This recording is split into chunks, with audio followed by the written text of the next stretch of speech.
In 1940, Mr. Wright published an article in Arizona Highways called To Arizona. It was the first time the camp, as we always called the buildings here, was published.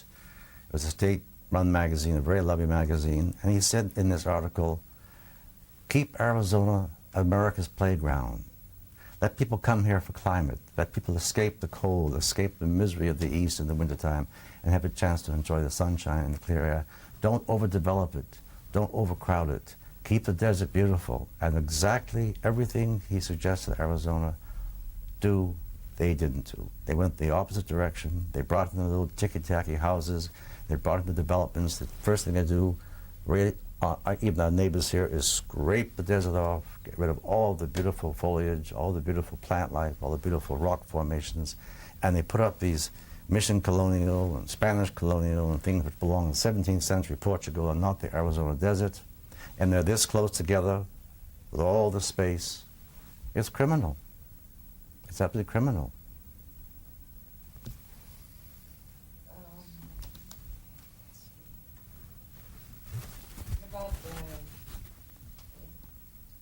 Can you say something more about the Mike's house that we can use to describe the house when we will be? I think I already spoke about that, didn't I? Yeah, no, but something more. I mean, you were talking about the fact it's organic.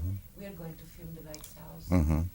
So, all right. Describe something like how it's built, some more architectural. Are you ready? The Lags House looks as though it's been there forever. You know, it's one of those remarkable buildings that it gives you both an expansive view down across the hillside to the distant views of Phoenix on one hand, and the other hand has an enclosed garden. It does two things. It gives you an intimate, enclosed area. It gives you an expansive view. It's built of natural materials, concrete block. It blends. It's as though, I think blending is the best word. Nothing was changed in the site. The site was left untouched, and the house adapted to the site. That was the first thing. Then, of course, the most remarkable example of site and house is Fallingwater, the house in western Pennsylvania.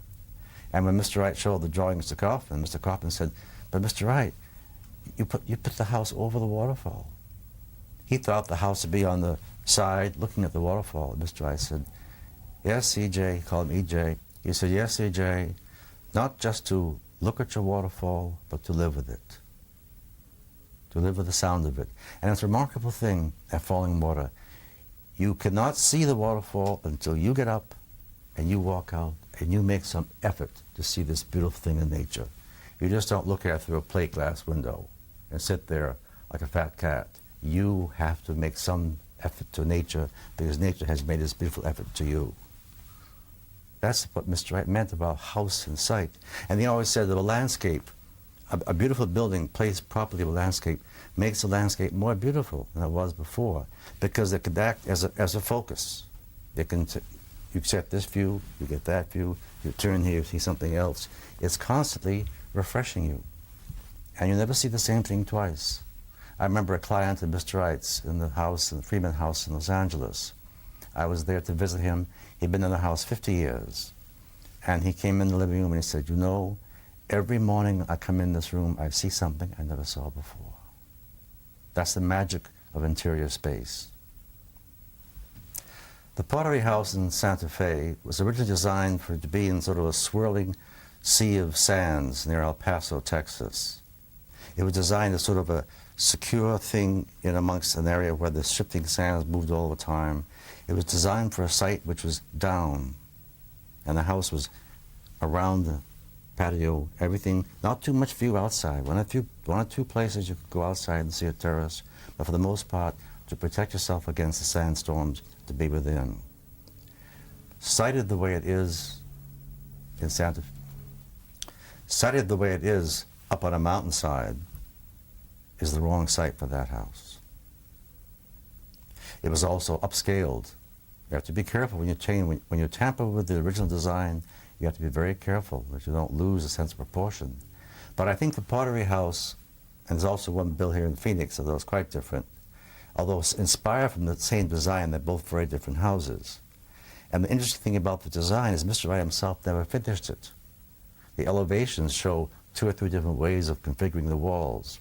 It never went beyond the preliminary stage. So it really has to be considered inspired by a Frank Lloyd Wright design, not really a bona fide Frank Lloyd Wright design. The Friedman House is a gem. It's just such a charming, you really get the feeling of the Southwest. The boulders and the rough sawn lumber and the shingles and the enormous fireplace. And it's like a little hacienda in the 20th century. And it just lovingly sits there looking down to the valley, up into the cliffs of the fir trees beyond. It's an example of a house which belongs to its site, just as though it's growing out of the site, and it has that nice fir tree roof. It's a very baronial feeling house, a modern baronial feeling house, a 20th century democratic baronial house, if it can be such a thing. But it's a very lovely place, and scaled so nicely. That's something that many architects don't have, a sense of human scale. Everything Mr. Wright did relates you as the human building, you as the human being to a very human building. Mrs. Wright used to always look at Mr. Wright's drawings before he sent them to a client, and her highest compliment would always be, "Frank, the house looks so cozy." You want to feel comfortable in it. A very good example of that is the Marin County Civic Center, where in the very center was a free public library. I think they've had to reallocate the space for new events and new occasions at the present moment. But children will come there to greet their parents on their way home from school. They can run along the mall and go out onto the hill. Every office looks into either Central Mall or the hillside beyond. It's a human building. You compare that to the buildings in Washington, where you have this Greek, Roman, toga civilization, where you feel, we are the government, you do what we say, everything is imposing, the scale is enormous, it's terrifying, marble and bronze and classical architecture, nothing human. And least of all, nothing American. Okay. I think the people ask or speak about the philosophy of architecture. I think a fine architect has to be a philosopher. A philosophia is love of wisdom, and wisdom is what makes a good building. Mr. Wright always said, a building should be a thought-built building. There should be thought there, not just exercise of the gray matter, but thought that comes from the whole human being to make the building beautiful, to make it practical, to make it work, to make it inspiring, to make it so that every time you walk into it, you feel comfortable, you feel like you're almost seeing it for the first time each time. So a good architect is by nature a philosopher. The two are inseparable. It's back to the whole thing that Mr. and Mrs. Wright both believe in. All of life is one unity, one unification of everything. He always said that a home is more a work of art. A house is more a home for its being a work of art. And that doesn't mean falling water for a very rich man, or the house is for Jacob's house in Madison for a moderate income journalist. He did another house in Madison for a university professor, which is on a slope with balconies and a lake below. And there was a similarity between falling water with this balconies and the water going beneath it. And Wes Peters, Mr. Wright's son-in-law, who acted as a contractor for the house, said, we should call the Pugh House, John Pugh House, the poor man's falling water. No, said Mr. Wright, we're going to call falling water the rich man's Pugh House. You see that feeling that it doesn't matter what your budget was. And Mr. Wright said to us many times, any architect can build a big house for a rich man, but build a fine, small home for a moderate family, and make that beautiful, that tests the mettle of an architect. It gives cooperative houses for in Detroit, little burn houses, but they were never built. The war intervened on that. But the aim of the school here, as it was when Mr. Wright was alive, is to produce fine, sensitive, intelligent architects who will build good buildings which are appropriate to our country, appropriate to a democratic way of life.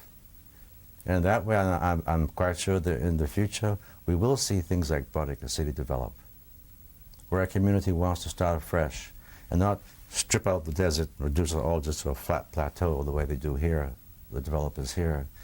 Marin County is an example of it. They came here with the county, showed Mr. Wright the site, the 3 hills. They said, you know, we can level the hills so you have property, so you have space for the property of the building. So I said, no, we'll make the building connect hill to hill. It did an interesting thing. The people around Marin County were beginning to destroy the hills in the vicinity of the Civic Center. But once they got in the building and saw the beauty of the hills, through the beauty of the building, they began to set up codes and ordinances to protect the hills. And that is the way in which an architect can educate people.